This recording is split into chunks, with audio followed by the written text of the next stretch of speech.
Create your website in another language.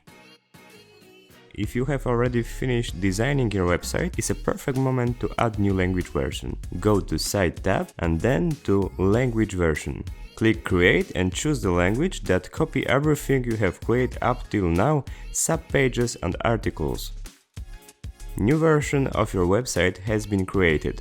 Now it's time to translate all the text. But first let's add language menu on the website to make an easy switch between language version. You can edit the language menu by uploading your own graphics.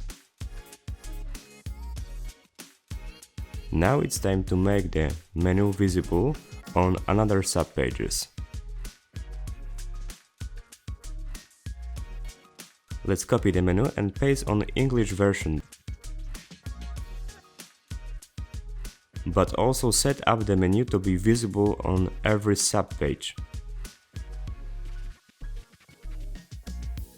Let's save the changes and check if everything's work as it should.